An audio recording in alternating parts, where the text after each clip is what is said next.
Hello everybody, we're talking 7.3 power stroke today. Ignore the crazy sounding bird in the background. It is a bird and not a cat. Anyway, if you haven't already, like, share, subscribe. It helps me out. It encourages me to keep taking the time to make these videos, and we're going to get right into it. So as these trucks have gotten up, with the latest 7.3s now being 20 years old, as hard as that is to believe, some of them getting up close to 30 years old now, certain things do wear out, and we're going to cover this. So we just got this truck a few weeks ago. We've been going through it, cleaning it up. We have had some issues with it. We got the truck, it was a little bit rattly, a little bit more chatty than normal, down on power a little bit, kind of slow response. The turbo was very sluggish. As soon as we got it back, we started dialoguing it, found a couple things. Besides it only making like 12 pounds of turbo pressure, which it should be about 16 pounds from the factory, 16 to 18, depending on how healthy the truck is. We found this, and CTS3 is a great tool, and so is the CTS3, and we'll start right here. So this is part of the exhaust back pressure tube. It actually had almost completely broken off. It was still hanging on just by a thread, but it was only seeing about 1 pound of back pressure at wide open throttle, and you can see why. It was almost completely clogged on the inside, if not completely clogged. And long story short, it wasn't getting a reading. So replace this. We immediately noticed that our cold starts got a little bit better. It was kind of hesitant to start when cold. You would crank it for a minute, it would kind of try to start, and then let off of it, crank it again, and it would fire up. It wasn't so much a glow plug issue as your exhaust back pressure sensor actually does help with cold starting. Once we did that, of course, we didn't have a huge exhaust leak. Our boost went up a little bit, and the truck started driving closer to normal. Next thing, ICP.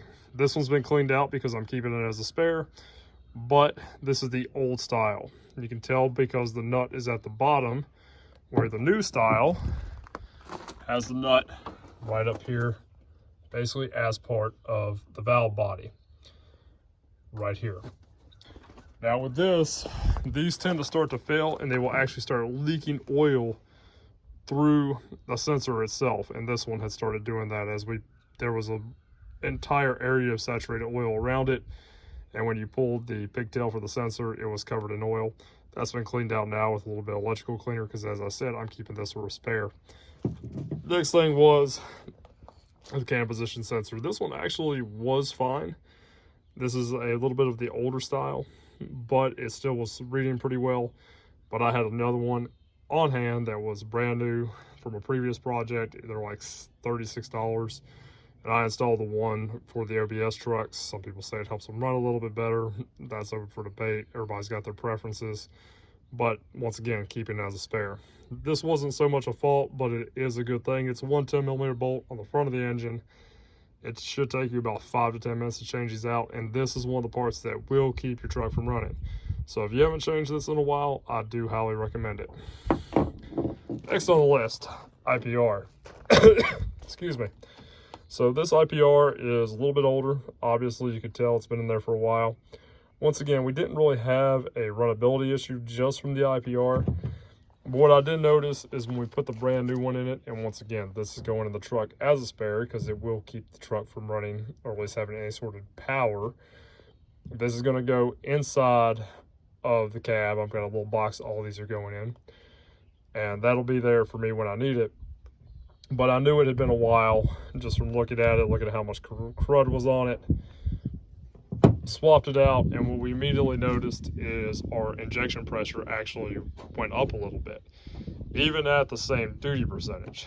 And what do I mean by that? We didn't have a fault from it, but at idle, the factory one was commanded 10%. At idle, the new one is still being commanded 10%, but we're seeing about 8% increase in our overall pressure. It's closer to 500 before it was dropping down to like 460-ish. And now it stays a little bit more consistent around that 500 mark. The truck idles quieter, but what I really notice is down on the highway, when I'm in like 4th gear, say around, I don't know, 60 miles an hour, I'm not hearing nearly as much engine chatter. And that's because our pressure, even though the ECU is commanding the same percentage, I'm seeing about 200 to 300 PSI higher at the same RPM and at the same throttle position. That's probably not because this is necessarily bad, it's just a little tired. And with the age of these, once again, the more injection pressure you have, that's getting multiplied by 6 or 7 times inside of your ejector. So if you've got a 200 psi increase of your high pressure oil, that's actually getting multiplied by 7 times at your injector. Going from, 200 to 1400 psi difference is definitely enough to have better atomization, better fuel economy, and quiet down your injectors. Once again, nothing wrong with this. It works. But these are about $240 on Riff Raff. Well worth the money. 30 some bucks, give or take. I think they're about 36. These are getting a little expensive, around 200. Pretty easy to change out. If you haven't changed yours out, just go ahead and do it. And this tube is about $60 through Ford. The new tube is already on here, just so you guys can see. This is the location right here for your exhaust back pressure sensor. And the tube, dip the camera in here if we can get it. That nice shiny tube right there runs through your passenger side manifold. That is for your exhaust back pressure. And yes, it has a lot to do with how your motor runs. Next thing we did, all of our O-ring seals. So these are both Felton seals that are used for our injection lines off your fuel bowl. These are typically a one-time use thing, but as they get older, they start to degrade. You can see some of these are in really bad shape, and that'll start letting air actually into your system. And then we resealed our fuel filter bowl. And these kits are like 60 or 70 bucks. One thing they do not come with are the parts to reseal your regulator. It does come with the Felton seal here and the O-ring for where your fuel pressure relief or regulator actually attaches to the housing, but it does not come with the parts that you need in here. That's a separate kit to actually rebuild your fuel pressure regulator. I highly recommend you just doing both at the same time. This one is getting a Riff Raff regulator return. That's one reason I didn't do it, but I am ordering the new bell and everything to go with that, and we'll do a separate video on that. Highly recommend it. Unfortunately, to get the poppet seal and the bell, it is about 60 or 70 bucks for the kit, but I'm telling you guys, it does make a difference. I also did swap in a 60-pound spring because I've got like 7 of them sitting around just for the heck of it. I did notice that it seems to idle a little quieter, and once again, not really a performance mod, but just a drivability mod. It made a slight difference. But resealing your fuel filter housing, absolutely a must. Getting all your lines, especially your 2 supply lines on the bottom resealed, absolutely critical. It will help in a lot of ways, especially if you're getting a lot of noise or a little bit more chatter. It can make a little bit of a difference. It'll keep you from having leaks in your valley, from smelling diesel all the time. It's just a good thing to do, and it's very cheap and easy. Take off your fuel filter housing. You've got 2 bolts right there and there. 13 millimeter. It's pretty straightforward. You should be able to do it in about an hour, hour and a half, and you can actually get all the junk that gets up under the fuel heater cleaned out, because a lot of stuff likes to gather in there. Finally, we actually had 2 other issues. I don't have one of them out here. Actually, I think I do. But this one is why you don't run cheap parts. Right here, this actually had stuck in the open position, or sorry, closed position. It was constantly allowing power through both terminals. We didn't catch this. We thought the alternator had went out on the truck, because it was only reading like 12 volts of output voltage at highway speeds. Idling, it would drop to like 10.8. Took the alternator off, tested it, had a little bit of slop in the bearing because it was a cheap part store alternator. Went ahead, swapped it out, put the new one on there. After bench testing the new one, and still having the problem. Knew it wasn't the batteries because it's got fresh batteries in it. Started looking around and found out that yes, this had failed in the on position. Luckily, it did not burn down the truck, but you can see where it overheated and cracked right here. It was putting such a load on it that even cruising down the highway, it was dropping the truck's voltage by 2 whole volts. That's a lot. I can only imagine how many amps it was probably pulling to drop the voltage that much. Fortunately, we caught it. And if I test this right now, if I go put this on a tester and I put power here, it will have power coming out here even with no other leads hooked up. Can't stress it enough, guys. There's certain things that you really do need to spend money on, and when it's something that can affect the cold starting ability of the truck or can burn down the truck, it's not worth it. By the way, from Riff Raff, I want to say these are like 48 bucks. They're about the same size price as the parts store ones. Or if you really need one quick, fast, and in a hurry, you can go to Ford. I think I paid $65 for one from Ford because it was right there and I definitely needed one. Do not risk your truck for something like this. On all of these parts, absolutely 100% Motorcraft International. Don't go anywhere else. Either get them from Ford, get them from International, or a reputable source like Riff Raff, CNC Fab, someplace that has OEM quality. Because I've seen it too many times. We've gone in and people have had drivability issues, especially out of these two, which will keep your truck from running.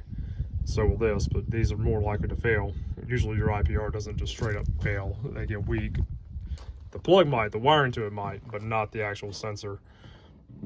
These two are critical. They will keep your vehicle from running, absolutely. And when that happens, they can very easily leave you stranded on the side of the road. Especially for like 30 some bucks, just get the correct one. The tolerances are so specific in these. Just do it, save yourself the heartache. Now, I'm glad I have it here because we actually have another failure. I'm gonna have to do this one-handed because I do not have it laid out. Previous owner had this installed improperly. I guess they did a fuel filter change. And what this is, if I can get it set up here for you, I wasn't very well prepared, is this bad boy sits in your tube that's inside your fuel filter housing.